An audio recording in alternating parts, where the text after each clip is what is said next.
chers membres de jury, de votre présence. Avant tout, j'aimerais vous remercier de l'intérêt que vous portez à mon travail en acceptant de faire partie de votre jury de ma soutenance.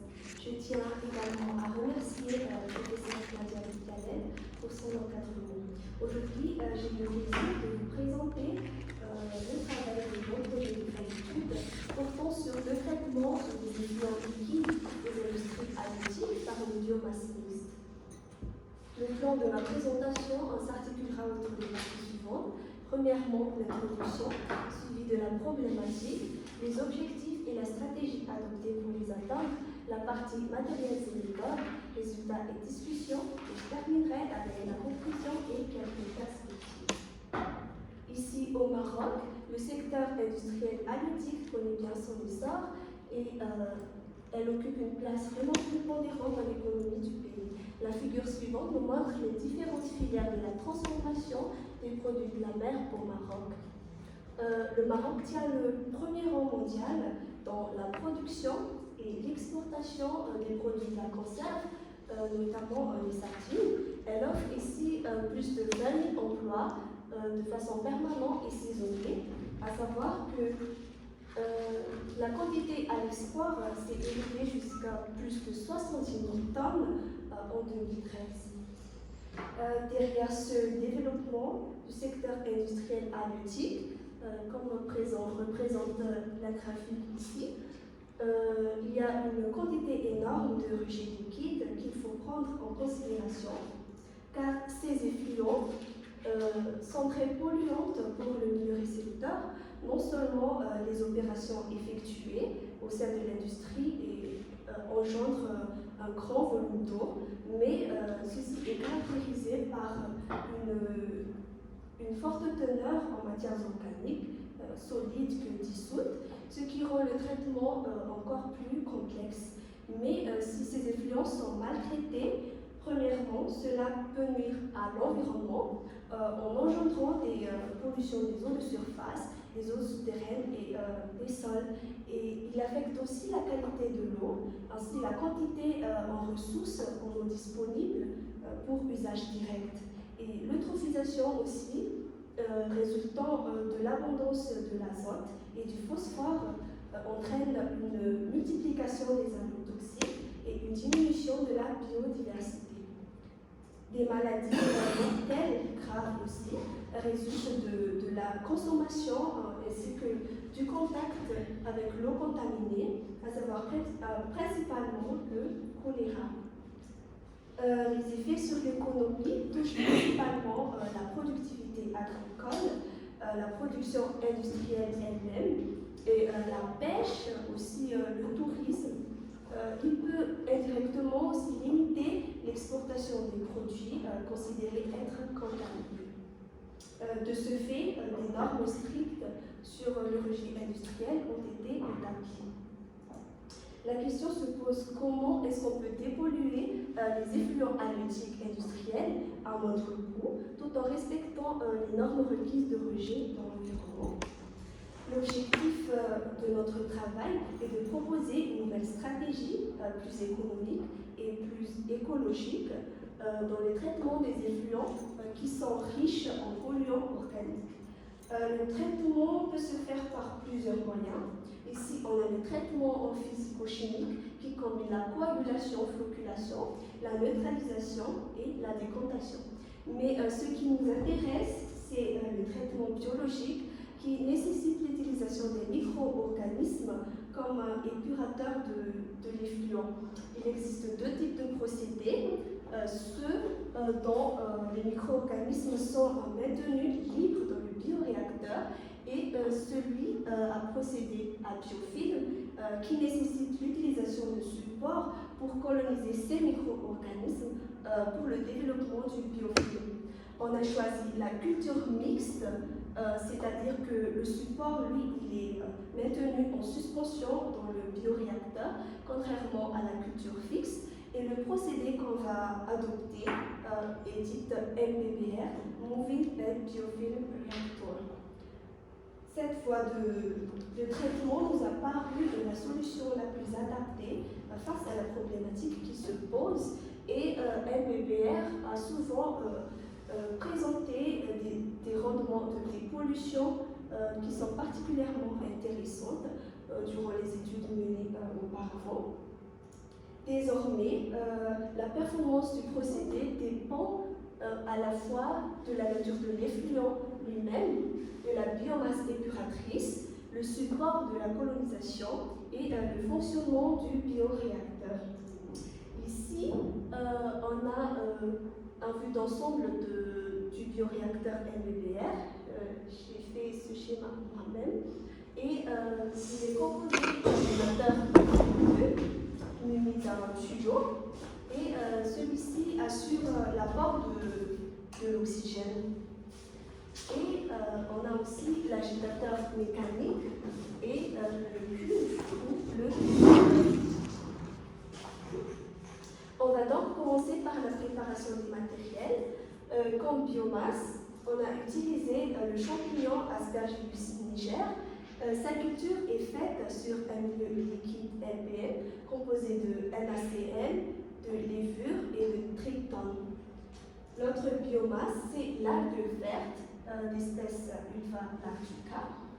Et comme support de biomasse, on a testé les écailles de sardines face au support commercial Cadmes K3 qui nous a servi comme référence.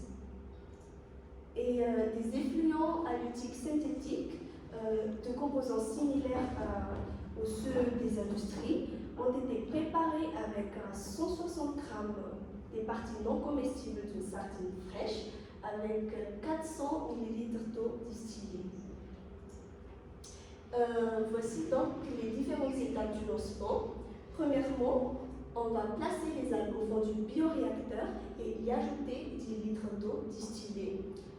Deuxièmement, on va disperser les cellules de l'Aspergillus niger par vortex et après, on va prélever un volume d'eau distillée mélangé avec l'effluent et l'Aspergillus niger et on procède à l'agitation. En même temps, on va disperser le support sur toute la surface du milieu, le Cadmes K3 dans un bassin et les écailles de sardines dans l'autre. À la fin, on va verser tout le contenu dans le bioréacteur et on va brancher l'aérateur ainsi que l'agitateur mécanique. Et le prélèvement se fait selon le temps de séjour hydraulique, 6, 12 et 24 heures. Et pour chaque prélèvement, on va faire des analyses des paramètres physico-chimiques et des paramètres de pollution. Pour les paramètres physico-chimiques, on a la température, la conductivité et le pH. Les expériences sont été menées à une température ambiante. Et quant à la conductivité, un paramètre qui nous renseigne sur la quantité des électrolytes dans l'effluent, elle est mesurée à l'aide d'un conductimètre par le biais d'une sonde bien précise. Et le même principe pour le pH, mais avec l'appareil pH. Pour ce qui est paramètre de pollution, la demande chimique en oxygène, c'est un paramètre qui nous donne une idée sur la charge polluante en matière organique de l'effluent. Elle est déterminée par l'oxydation des matières oxydables contenues dans l'effluent, par le dichromate de potassium en présence de catalyseurs.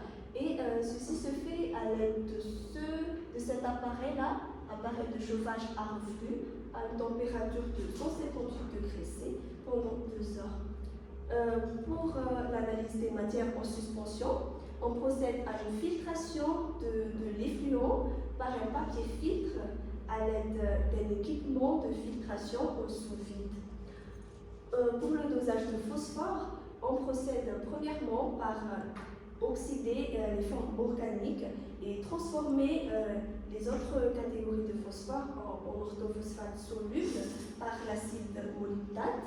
Et le complexe phosphomolybdate va être par la suite dosé par la méthode de spectrophotométrie à l'aide de cet appareil, un spectrophotomètre UV visible. Voyons maintenant ce que le traitement nous a donné comme résultat.